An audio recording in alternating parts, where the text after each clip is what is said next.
राजनीति की दशा दिशा तो तय हो गई है, नतीजे आ गए। Mother of all elections, Lok Sabha चुनाव के नतीजे आ गए हैं।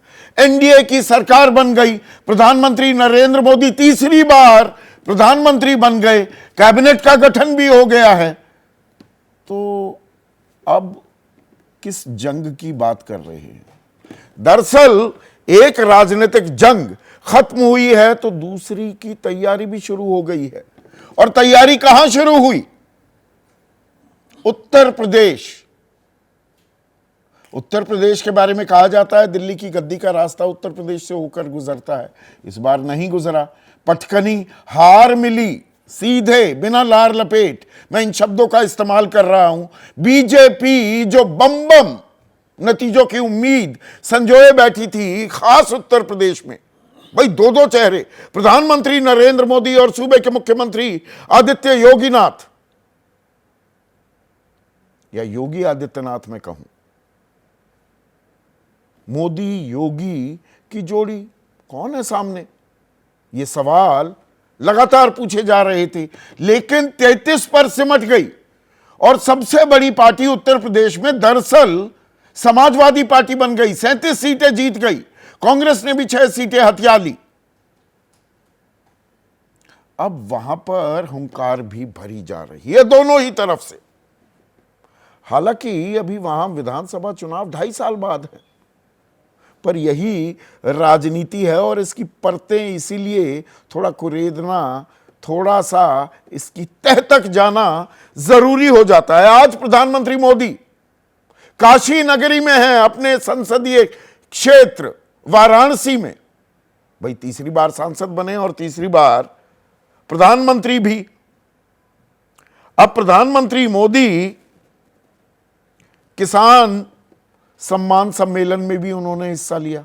वो किसान सम्मान निधि मिलती है, साल में 3 बार 2-2 हज़ार रुपए की जो किस्त दी जाती है। 6,000 रुपए दिए जाते हैं, 2,000 रुपए दिए गए, 20,000 करोड़ रुपए गए 10 करोड़ किसानों के पास। पर यह तो अब एक सिलसिला बहुत सालों से चला आ रहा है, पर इसे भी एक इवेंट बनाने की कोशिश की गई, क्योंकि किसान आंदोलन का नुकसान ना सिर्फ उत्तर प्रदेश बल्कि हरियाणा और राजस्थान और पंजाब में बीजेपी उठाती दिखी। शिवराज सिंह चौहान को कृषि और किसान कल्याण मंत्रालय दिया गया है। बहुत बड़ी जिम्मेदारी है, इसके बारे में हम चर्चा कर चुके हैं। अब वो दशाश्वमेध घाट जाएंगे, गंगा आरती वहां पर होगी और उसके बाद काशी विश्वनाथ मंदिर में वो पूजा अर्चना भी करेंगे, दर्शन भी करेंगे। पर इसमें भी कुछ दिलचस्प पहलू सामने आए हैं। और वो दिलचस्प पहलू क्या हैं? जब पहली बार काशी से सांसद बने और देश के प्रधानमंत्री भी बने, मैं 2014 की बात कर रहा हूं, नतीजे आए 16 मई को 2014 में और 17 मई को काशी पहुंच गए थे प्रधानमंत्री मोदी। जबकि 2019 में 23 मई को नतीजे आए और 27 मई को पहुंच गए थे प्रधानमंत्री, 4 दिन बाद ही। और शपथ लेने से 3 दिन पहले दूसरी बार बतौर प्रधानमंत्री शपथ नहीं ली थी, पर काशी पहुंच गए थे। इस बार 14 दिन बाद जा रहे हैं और शपथ भी ले ली है प्रधानमंत्री पद की। अब विपक्ष हमलावर है और ऐसा पहली बार है कि प्रधानमंत्री मोदी पर तो हमले होते हैं, लेकिन काशी, वाराणसी, बनारस नगरी को लेकर ही हमलावर होती दिख रही है कांग्रेस पार्टी खास तौर पर। अब ये डूबते को तिनके का सहारा मिला, उसी से कुछ ज्यादा अति उत्साहित हो रही है क्या? राहुल गांधी और प्रियंका गांधी वाड्रा पहुंचे थे बनारस चुनाव के बाद और वहां ताल ठोक दी राहुल गांधी ने कि अगर प्रियंका गांधी वाड्रा चुनाव लड़ी होती बनारस से तो वो हरा देती प्रधानमंत्री मोदी को। दरअसल जो जीत का अंतर है प्रधानमंत्री मोदी का, वो 1,52,513 पर सिमट गया, जबकि 2019 में वो 4,79,505 वोटों से जीते थे। पर अगर मगर से राजनीति तो चलती नहीं है, लड़ना था तो लड़े क्यों नहीं, यह भी अपने आप में एक सवाल है। पर संकेत और संदेश बहुत महत्वपूर्ण हो जाते हैं राजनीति में। राहुल गांधी ने कल फैसला किया कि वो रायबरेली से ही सांसद बने रहना पसंद करेंगे और जो वो सांसद का चुनाव वायनाड से जीत कर आए वहां से वो सीट वेकेट करने को तैयार हो गए हैं। प्रियंका गांधी वाड्रा वहां जाएंगी। तो उत्तर प्रदेश में फिर से जो थोड़ी सांस लेने की स्थिति में कांग्रेस दिखी है, 6 सीटें जीत गई, उसको खो नहीं देना चाहती अब कांग्रेस पार्टी। इसलिए राहुल गांधी अब उत्तर प्रदेश से बतौर सांसद लोकसभा में दिखाई देंगे। दिलचस्प बात यह है कि अखिलेश यादव ने भी अपनी विधायकी से त्यागपत्र दे दिया है। वो लोकसभा के सांसद के तौर में लोकसभा में दिखेंगे। अब बीजेपी वाले ये भी कह रहे हैं कि अरे भाई, लड़ाई लड़नी है 2027 की तो विधानसभा में लड़के दिखाइए ना योगी आदित्यनाथ से। पर यहां पर विपक्ष भी अब मजे ले रहा है कि योगी आदित्यनाथ से हम क्या भिड़े, बीजेपी वाले ही योगी आदित्यनाथ को चारों तरफ से घेरने में लगे हुए हैं। और ये बीजेपी में ऐसा होता पहले कभी नहीं दिखा था। उत्तर प्रदेश को लेकर कई फाड़ हो चुकी है पार्टी।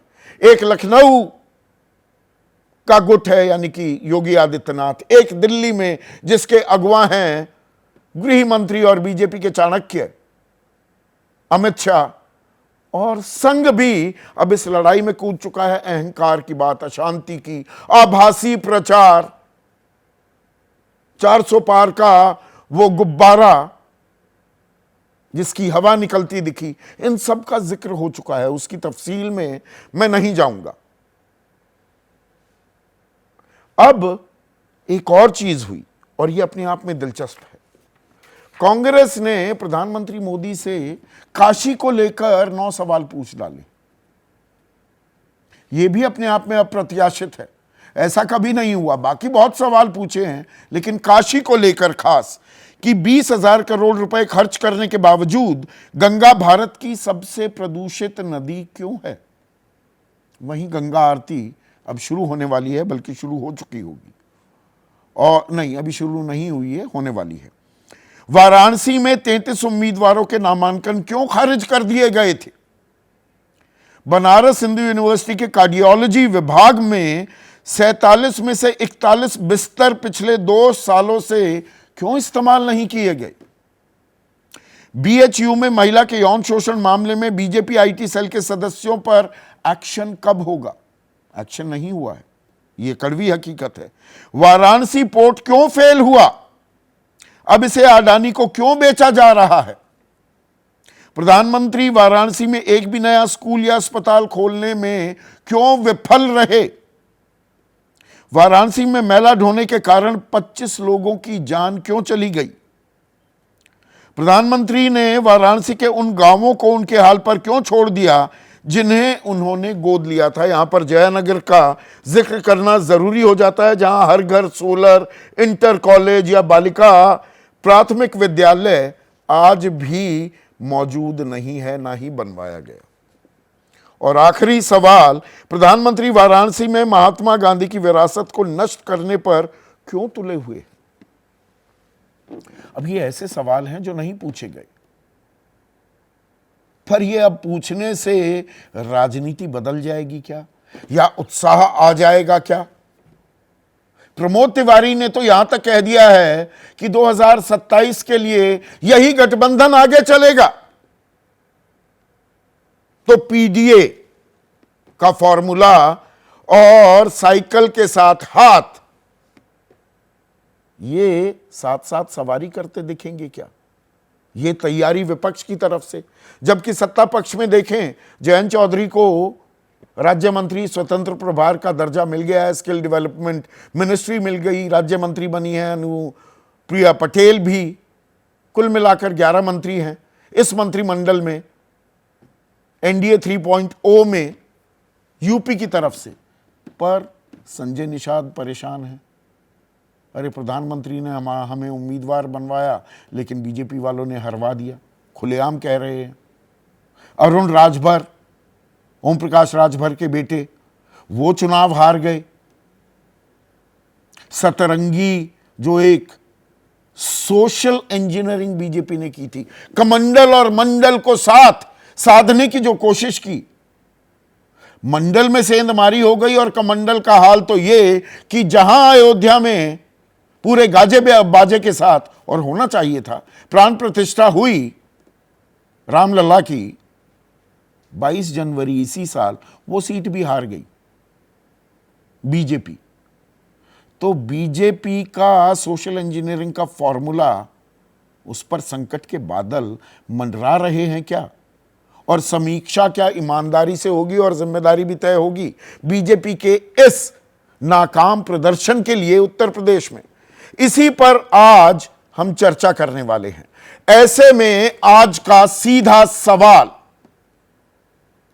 जंग अभी शेष, सबका लक्ष्य उत्तर प्रदेश और काशी वर्सेस रायबरेली, तैयारी 27 की हो चली। चर्चा में मेरे साथ मलूक नागर हैं, अभी भी टेक्निकली लोकसभा सांसद हैं, वो बीएसपी की तरफ से थे तब, लेकिन अब राष्ट्रीय महासचिव हैं राष्ट्रीय लोकदल के, अहम घटक है बीजेपी का एनडीए में। मेरे साथ अरुण राजभर, मैंने अभी उनका जिक्र किया, राष्ट्रीय प्रवक्ता हैं, अपनी पार्टी के चुनाव भी लड़े थे, हार गए, एसबीएसपी के राष्ट्रीय प्रवक्ता।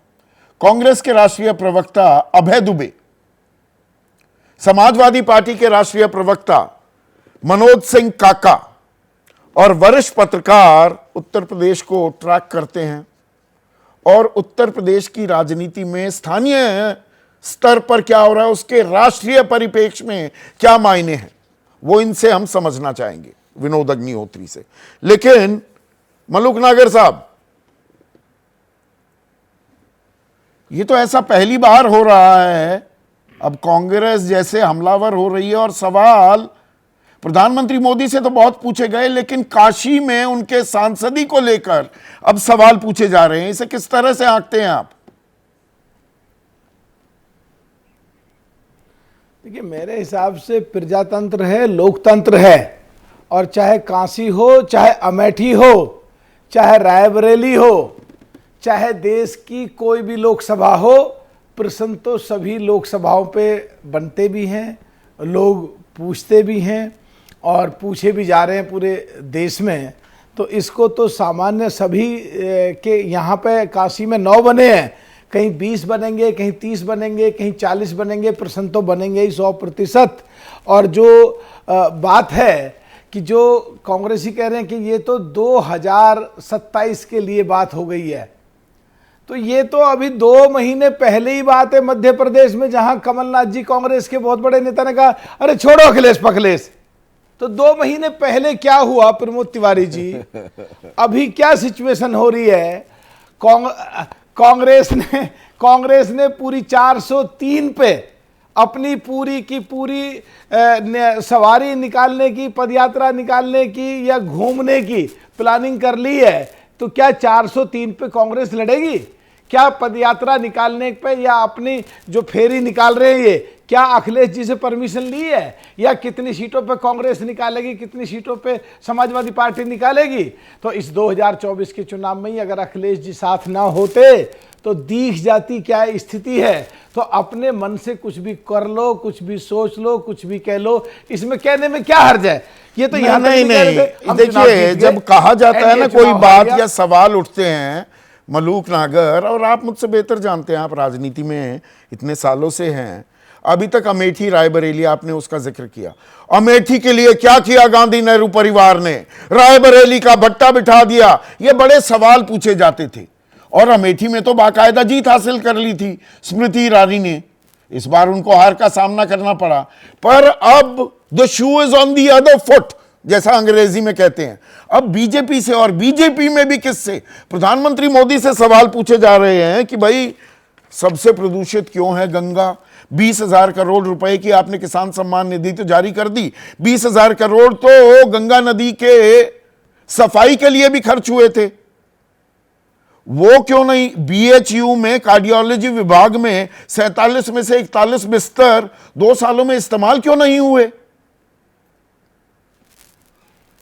अब ये जूता दूसरे पैर में है क्या? देखिए चौधरी साहब, ये तो फिर ये देखिए चौधरी साहब, ये तो फिर पीछे जाना पड़ेगा कि पिछले 10 सालों में गंगा के बारे में कितनी बदलाव आए और 60 सालों में कितना धन लगा और उस समय कितने बदलाव आए। ये सवाल तो पूछे जाते रहे हैं, पूछे जाते भी रहेंगे। और जहां तक कहने की बात है, ये तो अभी भी ये कह रहे थे हम जीत गए, इधर सरकार बन गई, माननीय प्रधानमंत्री ने शपथ ले ली, मंत्री ने शपथ ले ली, कहते हैं हम जीत गए। उसके बाद कहते हैं कि ये जो है डिप्टी स्पीकर का जो है विपक्ष में जो साथ जो सरकार में जो साथी हैं उनको दे दिया जाए, उनको दे दिया जाए, उनके हिमायती बन रहे थे। 2014 से 2019 तक इनके 44 एमपी थे, प्रतिपक्ष का नेता के एलिजिबल कंडीशन क्वालिफाई नहीं करी, 10% जो पूरे हाउस के होनी चाहिए। 2019 से 2024 तक 52 थे, 44 नहीं हुए। ये कांग्रेस का भी दुर्भाग्य था, देश का भी दुर्भाग्य था, लोकतंत्र प्रजातंत्र के लिए भी दुर्भाग्य था। अब के भाग्य आया कांग्रेस का भी और देश का भी कि नेता प्रतिपक्ष हो। अभी तक नेता प्रतिपक्ष इनका बना नहीं है और कह रहे हैं हम जीत गए और स्पीकर पर चर्चा करने को तैयार है। नहीं, जीत आप गए, तीसरी बार आपकी सरकार बन गई, झूठ बोलो सच बोलो। पर मलूक नागर, अंदर खाने थोड़ी बेचैनी भी हो रही है क्या? उत्तर प्रदेश नहीं जीते आप, ये तो मानेंगे ना। 33 सीटें आई हैं और बीजेपी ने 75 सीटें लड़ी, 75 में से 33। इसमें स्ट्राइक रेट जो है वो बीजेपी का 44% है, सिर्फ 44%। चौधरी साहब अगर याद करेंगे पिछले इतिहास को तो 100 की 100% इनकी हुआ करती थी। कभी 85 भी इनकी थी, कभी एक बार 80 भी इनकी थी। अगर इस बात पे जाएंगे तो अभी तो जो सो कॉल्ड इंडिया गठबंधन 30 के करीब जिसमें पार्टियां, वो लड़के भी करीब आधे आधे के करीब हैं और फिर भी कह रहे हैं कि ये जीत गए। पर आपस में तो अब घटक लड़ने लगे ना। अरुण राजभर से तो मैं पूछूंगा ही। मलूक भाई एक मिनट सुनिए ना। ओम प्रकाश राजभर कह रहे हैं कि हमारा पलीता लगा दिया, संजय निषाद कह रहे हैं उम्मीदवार प्रधानमंत्री ने चुना हमारा, लेकिन बीजेपी वाले वहां पर गद्दारी कर गए, भीतर घात कर गए। आप भी कहीं आपके मन में भी थोड़ा अफसोस तो नहीं कि जो कहते फिरते थे ना आपके नेता जयंत चौधरी कि चवन्नी नहीं कोई भी उछाल दे, वो चवन्नी नहीं जो कोई भी उछाल दे वही बने रहते, तो ये जो 43 सीटें गठबंधन जीतता दिखा उसमें और इजाफा करते पाते आप। इस बात का कोई मलाल तो नहीं? देखिए इसको नहीं, देखिए इस बात को ऐसे लेना जी, हमारे तो 2 सीट मिली, 2 के 2 पे 100% आया। और जहां तक बात है राष्ट्रीय वहां 7 मिल रही थी, आप भी चुनाव लड़ लेते। मलूक नागर आप भी चुनाव लड़ लेते, 7 मिल रही थी, समाजवादी 7 दे रही थी। चौधरी साहब चुनाव लड़ने के लिए तो मुझे तो लगता है आपसे काबिल कोई नहीं, आपको भी चुनाव लड़ लेना चाहिए था। कहाँ टेलीविजन बदल रहे हो, उसमें बदल करके मैं तो चुनाव लड़ लेना चाहिए था। हमें पत्रकारिता ही करने दो, कुछ भी कह दो, एज्यूम कर लो, कुछ भी बोल दो। अच्छा 7 सीटें नहीं मिल रही थी, आरएलडी को मिल गई थी तो अनाउंस हो गया था। देखिए उसमें इस प्लेटफार्म पे आके कितनी सीट मिल रही थी, कितने चिन्हों पे उनके आदमी लड़ रहे थे, कौन कितना फोन उठा रहा था नहीं उठा रहा था, चौधरी चरण सिंह जी के पुत्र को जितनी इज्जत मिल रही थी कि नहीं मिल रही थी, वो सारी चीजें मेरे हिसाब से पब्लिक प्लेटफार्म पे नहीं है। किस दिन टाइम लेके आऊंगा आपसे बात कर लूंगा, नहीं वो तो बात करेंगे। और मैं तो छोड़ देखिए, मैं तो पे आते हैं ना काहू से दोस्ती ना काहू से बैर, पर आप एक काबिल व्यक्ति हैं, आप जैसे काबिल व्यक्ति होना चाहिए था संसद में। अब वो 2 ही सीट मिली तो कहां आप राष्ट्रीय महासचिव बने रहेंगे? अभी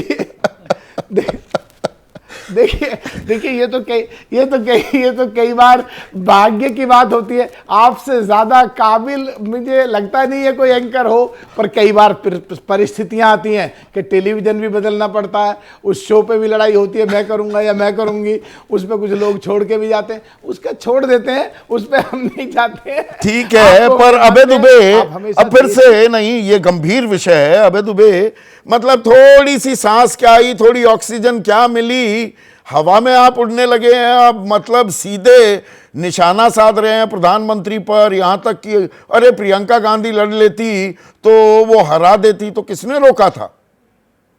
नतीजे आने के बाद तो बहुत कुछ कहना बड़ा आसान और सरल हो जाता है।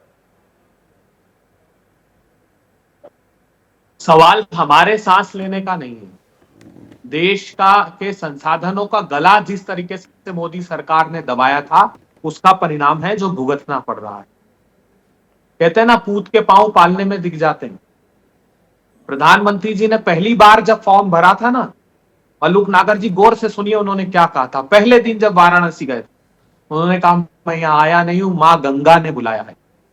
और मार्च 24 में उच्च न्यायालय में जब शपथ पत्र दिया सरकार ने, तब ये माना कि 40% गटरों का पानी, अभी भी नालों का पानी मां गंगा में छोड़ा जा रहा है। इसलिए सर्वोच्च अदालत को कहना पड़ा कि सिंगल ड्रॉप भी आपने साफ नहीं किया, या तो आपकी मंशा नहीं है साफ करने। अब चलिए प्रधानमंत्री जी के गांव का दौरा कीजिए जो गोद लिए थे। कुछ पत्रकार गए डोमरी गांव में, वहां पता लगा कि 100 रुपए में लोग पानी खरीद कर लाते हैं और कहते हैं कि हमारे दुपट्टे से हमको उसको साफ करके पीना पड़ता है, फिर भी बच्चे बीमार पड़ जाते हैं। पॉलिथीन लगा लगा के लोग रह रहे हैं वहां। तब पूछा उनसे कि आपको प्रधानमंत्री आवास नहीं मिले, तो वहां के म्युनिसिपल कमिश्नर ने जवाब दिया कि इन लोगों ने किसी ने आवेदन ही नहीं दिया। तो चौहान परिवार ने 5 साल में 5 दस्तावेज दिखाए कि हम हर साल आवेदन करते हैं, लेकिन हमको ये आवास वहां नहीं दी और पूरे गटर का पानी भरा रहता है। जानकारी सही दी आप रह अभय, जाएंगे संदीप जानकारी चौधरी जी। एक मिनट सुनिए ना, जानकारी एक सही मिनट दी सुनिए आप। लेकिन अधूरी दी। ये गंगा एक्शन प्लान 80 के दशक में शुरू हुई थी, राजीव गांधी ने शुरू की जी। 80 के दशक में आपकी सरकार, 91 से 96 आपकी सरकार, 2004 से 2014 आपकी सरकार। आचमन लायक तो कभी भी नहीं हुआ गंगा का पानी। गलत तो नहीं कह रहा? संदीप चौधरी जी, किसी ने मां गंगा की झूठी सौगंध नहीं खाई।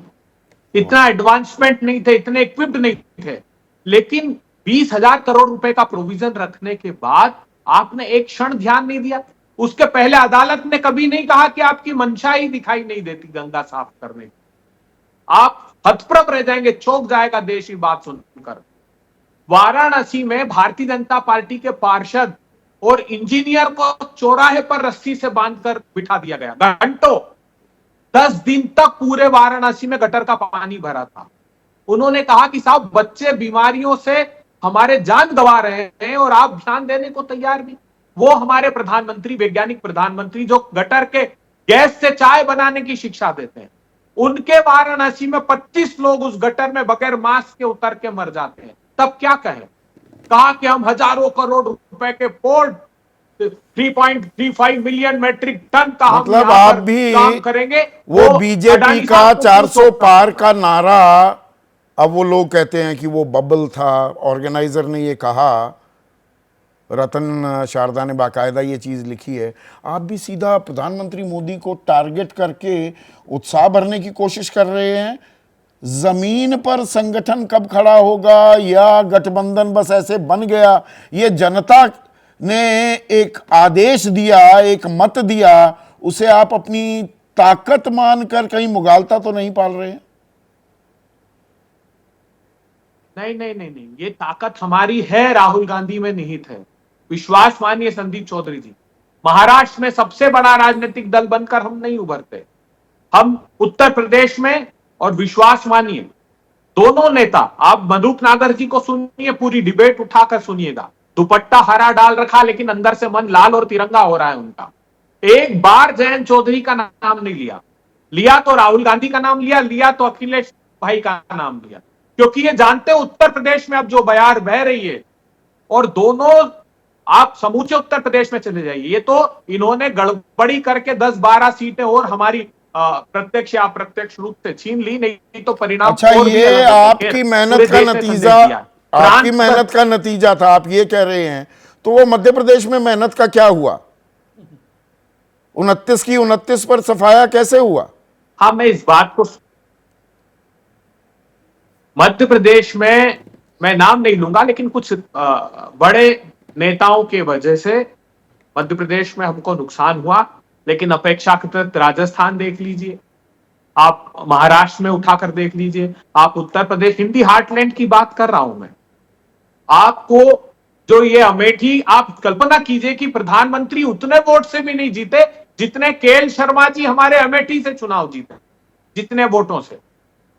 किसी देश के हम भारत के प्रधानमंत्री जो ये कहते थे, इस बार तो इन्होंने बड़े बढ़ चढ़ के 400 पार कर किया था। अमित शाह के आप भाषण सुनिएगा, हर बूथ पर अभी 370 वोट भी अधिक ज्यादा भाजपा ने बढ़ाया। आत्मविश्वास जो दरअसल दम्भ और गुरूर में भी तब्दील होता दिखाई देता है कुछ लोगों को, उस ओर मत जाइए। अब देखिए हरियाणा में आप 5 सीटें जीतने में कामयाब हुए। खबर क्या आ रही है कि किरण चौधरी और कांग्रेस आला कमान की बहुत करीबी अब वो बीजेपी के संपर्क में है, कल वो बीजेपी जा सकती हैं। तो अभी तो बस एक जंग खत्म हुई है और ये जो राजनीति है ये नेवर एंडिंग एक जंग है। नहीं, नकार दिया देश ने, अभी इस राजनीति को नकार दिया संदीप चौधरी जी। जो ये सत्ता के अतिथि कलाकार बनकर जाते हैं ना, मैं किरण चौधरी जी का संदर्भ में बात नहीं कर रहा हूं, क्योंकि ये तो आप टेलीविजन पर कह रहे हैं, मैं उसकी सच्चाई नहीं जानता, और वो बड़ी परिपक्व नेता है, मैं नहीं मानता कि वो ऐसा कोई निर्णय लेगी। लेकिन फिर भी मैं बता रहा हूं, इसको सिरे से खारिज कर दिया, और सिर्फ देश के लोगों ने खारिज नहीं किया, राष्ट्रीय स्वयंसेवक संघ ने भी मोदी जी के अहंकार, मोदी सरकार के अहंकार का जिक्र किया। उसमें ये बात है, उनकी बातों में शुमार। अरे और वो उसमें सिर्फ ये भी तो इसलिए बात कि हो उनको लगता सकती कि है सत्ता अभय जा रही दुबे, है। ये समझिए कि विपक्ष की भूमिका में संघ आता कब दिखाई देता है, जब थोड़ा विपक्ष मजबूत होता है। आप ही की स्पेस को तो नहीं ले रहे, उस पर ज्यादा तालियां बजाने की जरूरत नहीं। हो सकता है ये बीजेपी आरएसएस नहीं, की बिल्कुल। कदम ताल हो, गलत तो नहीं कह रहा हूं। नहीं, मैंने क्या कहा, ये सुनिए आप। मैंने ये कहा कि सत्ता जा रही है तो संघ ये बातें कर रहा है, क्योंकि भारतीय जनता पार्टी और संघ वो दोनों एक ही पक्ष हैं, उसको अलग अलग मत मानिए। लेकिन उसको अलग संदेश अलग क्या ना दिया? माने। लेकिन इस मैं प्रकार पहले सवाल पर महाराष्ट्र में अपने आपने राजनीतिक दल एक तोड़ सेकंड दिए। अब है, पहले सवाल पर जाता हूं।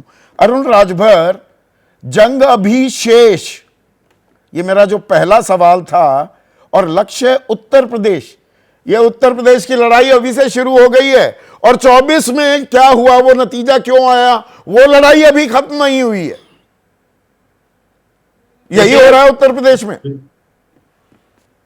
नहीं, लड़ाई जनता ने जो जनादेश दिया है, जनता ने जो संकेत दिया है, उस संकेत का, उस जनादेश का हम माथे रखते हैं, और उन्होंने हमको संघर्ष का रास्ता दिखाया है कि आपको संघर्ष के रास्ते पर चलना है और जो कमी रह गई है उसको दूर करना है।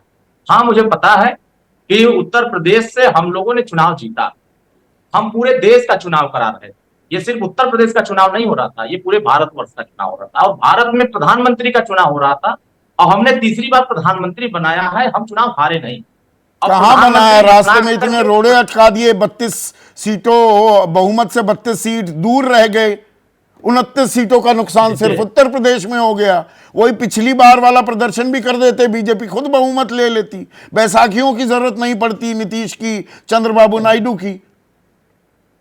वहां भी तो बैसाखी के सहारे 30 लोग खड़े हैं, वो लोग भी तो आपस में तालमेल नहीं बैठा पा रहे हैं कि हमें कौन सी यात्रा लेके चलनी चाहिए, कौन सी यात्रा लेके नहीं चलनी चाहिए। सवाल इस बात का है कि 50 बार मोदी जी बनारस की धरती पर गए, और जो हमारे उत्तर प्रदेश में इन्होंने नफरत का बीज बोया, और नफरत के बीच संविधान खत्म करने का बोला। इन्होंने बोला कि आरक्षण खत्म हो जाएगा, इसकी बीज को बोया। इन्होंने कहा लोकतंत्र खत्म हो जाएगा, वोट देने का अधिकार खत्म हो जाएगा, इस झूठ को फैलाया। इन्होंने कहा अग्निवीर योजना को हम खत्म कर देंगे, इस झूठ को फैलाने का काम किया। और आप 8,500 रुपया देने का झांसा दिया, 1 लाख रुपया सालाना देने का। तो जिन लोगों को गुमराह किया वो लोग इनके कार्यालय पर नजर आ रहे हैं, उनके कार्यालय पर जाकर के धरना दे रहे हैं। अच्छा, विपक्ष देता है, विपक्ष में कोई हो, कोई आपने वादा किया, विपक्ष में बैठे हो तो आपको बतौर विपक्ष भी पूरे करने होते हैं वो।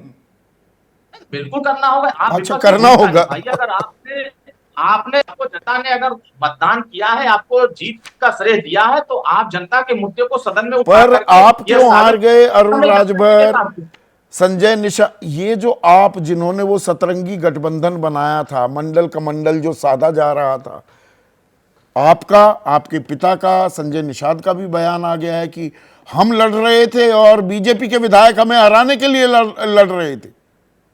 तो ऑल इज नॉट वेल ना? ये कैसा गठबंधन है? समीक्षा हमारी नहीं, कहीं नहीं, हमने आरोप नहीं लगाया। ये विरोधियों द्वारा एक एडिटेड वीडियो चलाए गए, इसका हमने खंडन भी किया।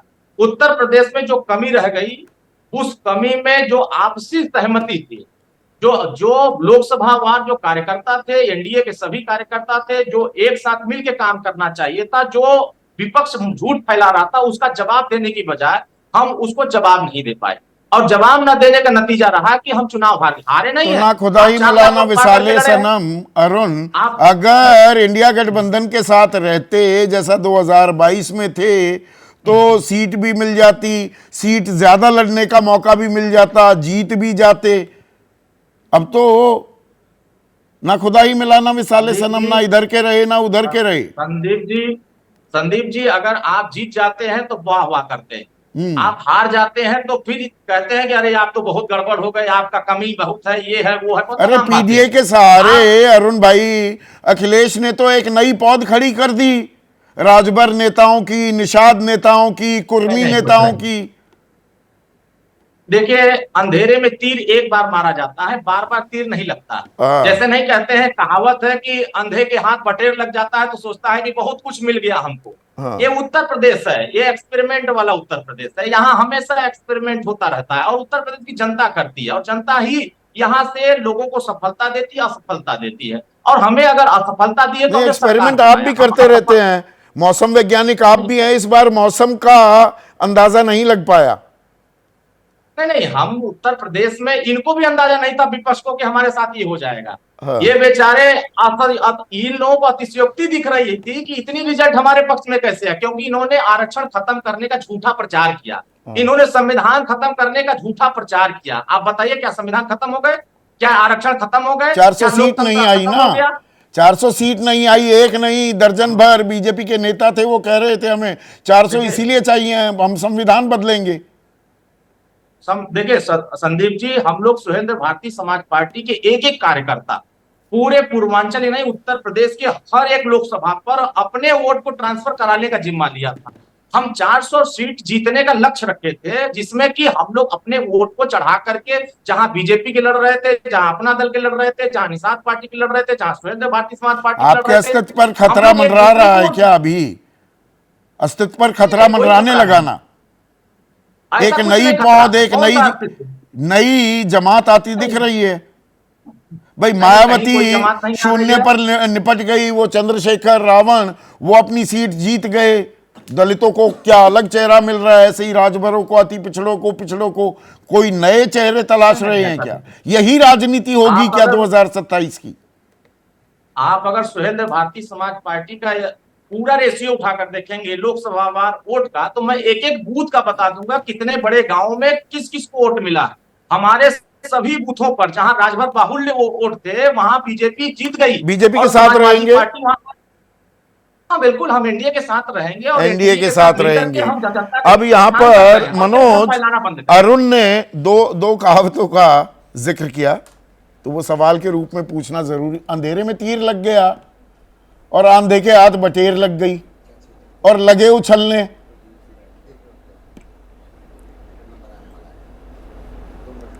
देखिए, अरुण को यही कहा जा सकता, हालांकि मैं आपके सवालों का जवाब देने आया हूं।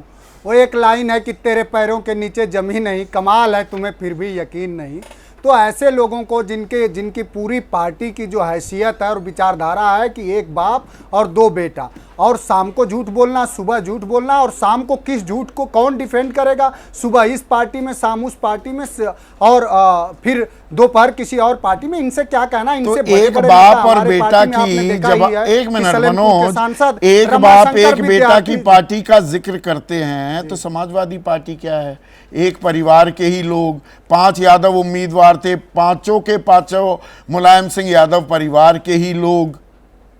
राहुल गांधी, प्रियंका गांधी अब वायनाड से लड़ेंगी, वो रायबरेली से। तो ये परिवारवाद नहीं है क्या? दूसरों का परिवारवाद दिखता है, आपका तो कमाल का है, पूरा परिवारवाद का एक महल, एक रजवाड़ा खड़ा हुआ है। आप सुनिए तो, समाजवादी पार्टी को इतने थोड़े में आप सीमित कर देंगे? समाजवादी पार्टी ने फूलन देवी को सांसद बनाया, समाजवादी पार्टी ने अभी अभी अभी उत्तर प्रदेश में रमाशंकर विद्यार्थी जी सांसद बने हैं, आपने देखा नहीं? समाजवादी पार्टी तो वो पार्टी है जिसने गरीब और वंचित तबका जो कभी बाजार जाने की भी उसमें एक झिझक रही होगी, ऐसे लोगों को भी इस देश में के सदन में भेजने का अगर पुनीत कार्य किसने किया तो समाजवादी पार्टी ने किया। क्या उदाहरण समाजवादी पार्टी ने, रमाशंकर विद्यार्थी तो आप जान ही रहे, अब तो देश के सबसे बड़े सदन के सदस्य हो गए। हमारे यहाँ एक पंकज राजभर नौजवान लड़का है, लाल, कितने हमारे यहाँ के खुद जिला अध्यक्ष राजभर है। हमारे यहाँ सब समाज के और सभी जातियों की जो पीडीए हर बार तुक्का नहीं लगता, वो यही है, तुक्का लग गया क्या? जाति वर्ग के या तुक्के को लेके अब अभी से तैयारियों में अति उत्साह आ गया, गठबंधन की भी बात होने लगी है। आकड़ जो लोग तुक्के की बात कर रहे हैं, समाजवादी पार्टी ने अभी 2 चुनाव उन्हीं पर आइए, वो लोग अपने संसदीय क्षेत्र से 1,67,000 वोट से हार गए। और अभी जहां खूब वो ढोल पीट रहे थे, अभी उपचुनाव में घोसी में वहां समाजवादी पार्टी 57% वोट के साथ थी।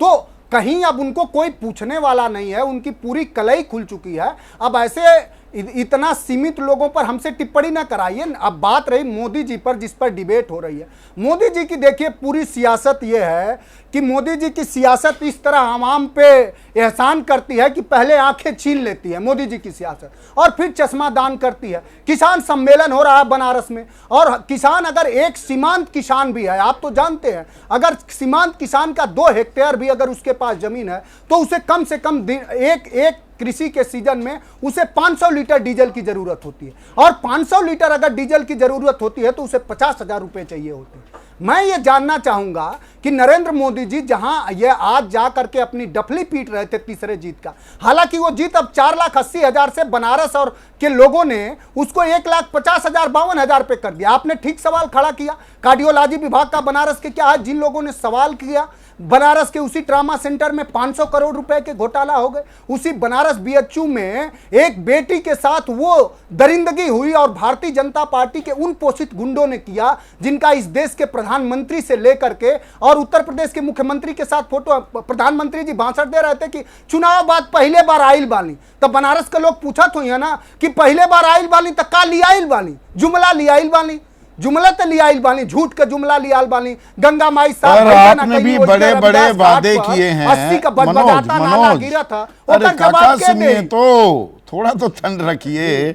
जो आपने वादे किए हैं उनको भी तो कसौटी पर कसेगी उत्तर प्रदेश की जनता, और लड़ाई तो अब होगी विधानसभा चुनाव की। तो ऐसे में अखिलेश यादव ने विधायकी त्याग दी और सांसद बन जाएंगे। लड़ाई तो विधानसभा में लड़ी जाती होगी आदित्यनाथ के खिलाफ।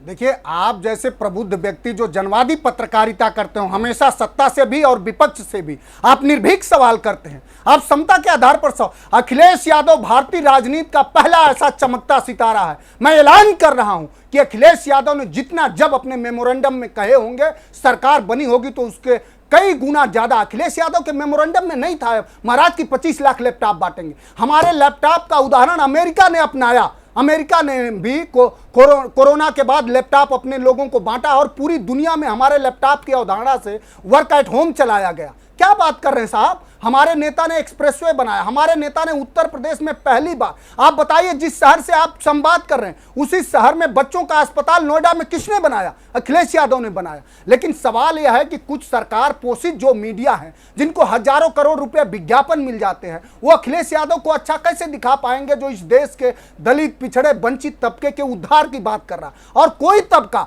बिना उद्धार की बात ज्यादा बेहतर, क्योंकि लड़ाई अब लखनऊ की गद्दी की है, वो विधानसभा में बेहतर होती कि लोकसभा में बेहतर होगी? आप ठीक सवाल कर रहे हैं। लोकसभा में इसलिए बेहतर होगी और विधानसभा में भी इसलिए कि विधानसभा में सबसे ज्यादा हमारे विधायक हैं। लोकसभा में इसलिए बेहतर करना चाह रहे हैं हम लोग कि वहां एक तरह का तानाशाही चला रहा है, और तानाशाही तीसरी सबसे बड़ी पार्टी है अब समाजवादी पार्टी। हमारे आदर्श पुरुष, और हाँ जी, हमारे आदर्श पुरुष डॉक्टर लोहिया कहते थे कि सड़कें सुनी नहीं होनी चाहिए। और सदन आवारा होने से बचाने के लिए अखिलेश यादव जैसे मुखर और अखिलेश यादव जी जैसे जनवादी और अखिलेश यादव जी जैसे जननायक की मोदी सरकार की लगाम अपने और प्रमोद तिवारी जो कह रहे हैं मनोज कि गठबंधन कांग्रेस और समाजवादी पार्टी साइकिल और हाथ साथ साथ ही होने वाले हैं 27 में, मतलब ये तय है ना? नहीं, देखिए प्रमोद तिवारी जी क्या कह रहे हैं, प्रमोद तिवारी जी जो कह रहे हैं उसका स्वागत किया जाना चाहिए। हम लोगों ने तो कभी अभी हम लोगों ने हमारे नेता ने तो हमेशा आपने देखा होगा कि हमने 6-6 सीटें, क्या कांग्रेस को लाभ नहीं हुआ? सब जानता है को गठबंधन अभी तो है और गठबंधन चलता रहेगा। अभी तो है तो गठबंधन जो समन्वय, अरे अभी तो ताल ठोकनी चाहिए कि गठबंधन है और चलता रहेगा। थोड़ी झिझक क्यों है इसमें, कहने में झिझक क्यों है? चलता रहेगा आपको नहीं झिझक कहाँ कौन सी झिझक है? आपने हमारे अलायंस के साथियों से कोई किसी तरह का विषयांतर बयान अगर पाया हो तो बताइए। एक गठबंधन चलता रहेगा तो तब तक 24 की लड़ाई तो हो गई खत्म, लेकिन जंग है शेष और लक्ष्य उत्तर प्रदेश। ये बिल्कुल सीधा दिखाई दे रहा है, बिल्कुल सीधा दिखाई दे रहा है कि देखिए 2014 में जब भारतीय जनता पार्टी ने फतेह किया था भारत के मैदान, तब भी उत्तर प्रदेश उसके लक्ष्य में था और 2017 में उन्होंने उत्तर प्रदेश को जीता और 22 में जीता। अब उसी तरह समाजवादी पार्टी और कांग्रेस मिलकर के उत्तर प्रदेश को भाजपा से छीनना चाहते हैं और इसीलिए जो प्रमोद तिवारी का बयान है वो एक तरह से आप टेस्टिंग इन द वाटर है, ये कि भाई इस पर बीजेपी कैसे रिएक्ट करती है इसको देखने के लिए। और जिस तरह अखिलेश यादव जी की केमिस्ट्री राहुल गांधी और प्रियंका गांधी के साथ बनी हुई है, तो मुझे लगता है कि कहीं कोई दिक्कत नहीं आएगी गठबंधन में। इंडिया गठबंधन जिस तरह चल रहा है, और अखिलेश यादव ने लोकसभा की सीट इसीलिए रखी है कि वो विधानसभा, आप सही कह रहे हैं कि विधानसभा में होते तो मुख्यमंत्री योगी आदित्यनाथ की सरकार को ज़्यादा बेहतर तरीके से घेर सकते थे, वो घेरते भी रहे हैं, लेकिन वो राष्ट्रीय राजनीति करते हुए उत्तर प्रदेश की राजनीति पर असर डालना चाहते हैं ताकि क्योंकि संदेश फिर वो 27 में 29 की ओर भी देंगे। बिल्कुल। और चूंकि उनके पास इस समय 37 सांसद हैं, हाँ। और अगर कांग्रेस के मिला दे तो 43 सांसद हैं। नहीं, फिर वो कहेंगे भाई लखनऊ जिताओ, दिल्ली में भी हमारा राज होने वाला है उत्तर प्रदेश वालों का। वो वही, और जो उनका परफॉर्मेंस लोकसभा में होगा, जिस तरह पूरा इंडिया गठबंधन लोकसभा में बीजेपी सरकार को घेरेगा, एनडीए सरकार को, उसका रिफ्लेक्शन उत्तर प्रदेश में दिखाई पड़ेगा। उत्तर प्रदेश वालों का तो अभी राज है। वाराणसी से सांसद तो प्रधानमंत्री मोदी हैं, वही तो देश के प्रधानमंत्री हैं। प्रधानमंत्री मोदी पर ये इस तरह से निशाना साधा जाना ये पहले कभी नहीं हुआ। और चीजों पर होता था, पर उनके संसदीय क्षेत्र को लेकर ही निशाना। इसमें आप क्या राजनीति, क्या रणनीति पाते हैं? है भी या ये मैं खामखा की एक कुछ संदर्भ ढूंढने की कोशिश कर रहा हूं? नहीं, राजनीति है। कभी भी कोई राजनीतिक दल अगर कोई बयान देता है या कोई कार्रवाई करता है तो उसके पीछे राजनीति तो होती ही होती है। हमारा आपका काम है उसका विश्लेषण करना। प्रधानमंत्री नरेंद्र मोदी बनारस में जिस तरह से चुनाव, पिछले 2 चुनावों में जिस तरह उत्तर प्रदेश और बनारस में जो परफॉर्मेंस रहा बीजेपी का और मोदी जी का, उससे सीधे उन पर हमला करने की हिम्मत विपक्ष की कम होती थी। राहुल गांधी करते रहे तमाम राष्ट्रीय मुद्दों पर, लेकिन बनारस सेंट्रिक आलोचना, मैं वही या हमला, मुझे खबर इसमें दिखी, वो पहले कभी नहीं हुआ। हाँ। कि भाई अस्पताल में 500 बेड हैं तो उसमें जो है वो इक्का दुक्का कई बयान आते थे। हाँ। यहाँ लंबी पूरी 9 सवालों की पूरी फेरिस्त, और वो भी उस दिन जब प्रधानमंत्री जी इस समय बनारस में हैं, गंगा आरती इसमें शायद कर रहे होंगे। हाँ। और पूरा दिन आज बनारस बिताया है। तब एक बड़ा आयोजन जब भारतीय जनता पार्टी का प्रधानमंत्री जी के द्वारा हो रहा है, ऐसे में 9 सवाल दागने का मतलब ये है कि सीधे सीधे प्रधानमंत्री जी से जवाब मांगना, यानी भाजपा के जो सबसे बड़े नेता हैं, सर्वोच्च नेता, उन पर जब आप निशाना साधेंगे तो जाहिर है उत्तर प्रदेश की राजनीति और गर्म होगी। तो उत्तर प्रदेश की राजनीति को ज्यादा गर्म करने के लिए अब ये तो विपक्ष की बात हो गई। सत्ता पक्ष कोई ऐसा तो है नहीं कि कोई कमजोर है, नहीं, बिल्कुल नहीं। पर ये जो हार की समीक्षा और ये जो जूतम पैजार अभी हो रही है, समीक्षा में क्या निकलता है, जिम्मेदारी किसकी तय की जाती है, वो कितना अहम रहने वाला है? देखिए, वो इसलिए बहुत अहम रहेगा कि उत्तर प्रदेश की राजनीति में मुख्यमंत्री योगी आदित्यनाथ और भारतीय जनता पार्टी के केंद्रीय नेतृत्व के कुछ नेताओं के साथ जो रिश्ते हैं वो जब जग जाहिर हैं। और अब आरोप प्रत्यारोप का जो दौर पार्टी के भीतर चल रहा है, और जो बंद लिफाफे में प्रत्याशियों ने, उम्मीदवारों ने, जो पराजित उम्मीदवार हैं उन्होंने अपनी रिपोर्ट दी है, उसमें आरोप लगे होंगे, तो जाहिर है एक दूसरे पर आरोप प्रत्यारोप होगा। जैसे कि अभी अरुण राजभर जी हैं, अब इनके पिताजी का बयान मैंने देखा था ओम प्रकाश जी का कि मैं गद्दारों को छोड़ूंगा नहीं, इस बार मैं बिल्कुल खुल के बोलूंगा। यानी कहीं ना कहीं वो तलखी है सबके अंदर।